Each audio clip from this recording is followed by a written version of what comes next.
Before the season even began, we knew the Patriots needed to boost their receiving core if they wanted to keep the dynasty alive without Tom Brady. Here we are, week 15. It's safe to say the dynasty is no more. And that was probably the most painful thing I have ever said in the last year. I'm Mariah, Janos, joined by Evan Lazar. Evan, heading into the off season and looking at the wide receivers and free agency, what is a realistic market price? How much do you think Bill Belichick is willing to spend on a wide receiver in free agency? Well, I think that there's a little bit of a myth that Bill Belichick is always bargain shopping at the wide receiver position. Now, he hasn't necessarily hit on some of the free agent guys that he's gone after, but if you remember a few years ago, he did actually make a pretty lucrative offer to Adam Humphries. Adam Humphries just decided to go sign in Tennessee. The similar offer was also on the table for Cole Beasley, similar type of player to Humphries, and Beasley just decided to sign with Buffalo. So it's not that the Patriots have not necessarily shopped, and I would say they've definitely not gone into that upper echelon of wide receiver market. And I think that there's an argument to be said that that's been smart.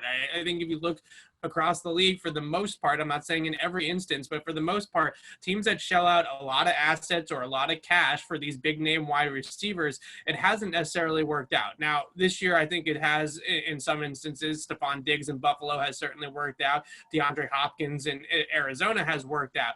But in the past, I think that more times than not, teams do overspend at that wide receiver position, looking for that name brand, looking for that, big time receiver that can really excite the fan base. And it's not necessarily come to fruition. So I'm looking for the Patriots to be in more of that mid-tier wide receiver market range, and hopefully get somebody that we can discuss in a second that has some upside to maybe outplay their contract. So we're talking about more, not the Allen Robinsons and Kenny Galladays necessarily. I think that those guys are going to be pushing $20 million a year. And I don't think the Patriots will necessarily be in that market, but maybe in that $10 to $15 million range, they can get some guys that have some nice upside and could end up actually being better than what they're paid.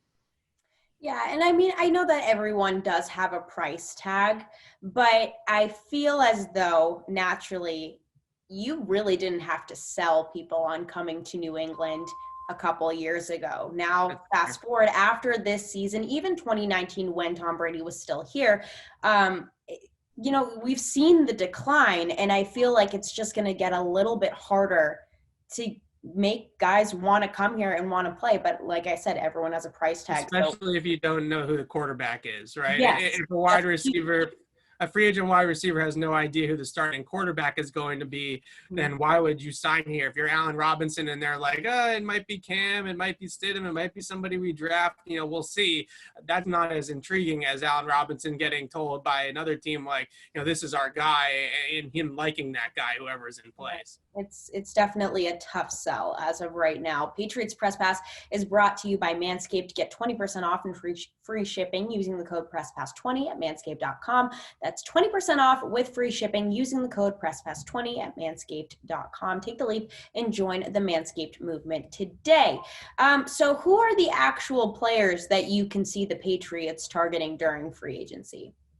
So the one guy that I have my name on currently, and I do get wary of guys in contract years kind of showing out for the money and getting that big payday, but Corey Davis down in Tennessee, it doesn't feel like they're going to pay both Davis and A.J. Brown. And A.J. Brown's got a couple more years on his rookie deal, but eventually they would have to pay both guys. And Davis is a player who reminds me a ton of Brandon LaFell from a few years ago, if you remember, as that bigger-bodied guy that can play the X position, but he can also go over the middle of the field and do some things on crossers and things like that.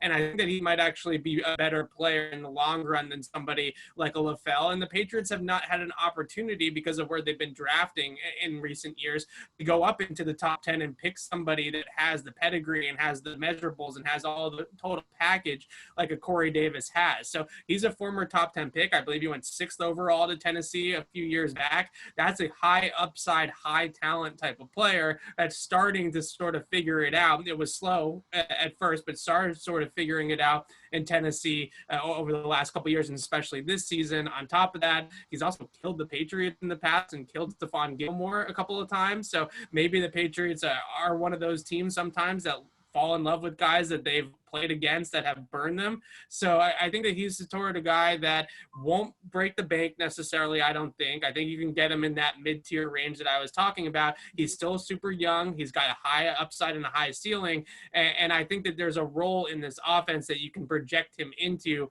Whereas if you get into some of these other guys that might be in more that tier, like a Curtis Samuel or somebody like that, that scares me a little bit because I'm not exactly sure how if they would have a spot for him already built into the offense and how do you use him and get into that sort of thing. With Davis, you sign him, you put him out there at X, and you know exactly how you're going to use him because you used guys like him in the past in that role. So he's the guy that I really have circled right now as someone that might really interest the Patriots. If they want to go speed, you know, Will Fuller is going to be a free agent. I'm not sure if he's going to demand too much money. People really fall in love with speed in the free agent market. So he might be pushing 15, 16 million bucks a year. I am really curious also to see the Juju Smith-Schuster market. He hasn't exactly had the best of years in Pittsburgh. I'm not sure what his sort of his mindset right now is a little bit off, you know, dancing on the logo and stuff like that before that game on Sunday night. And I'm not sure if we're really kind of attached to Juju at this point, but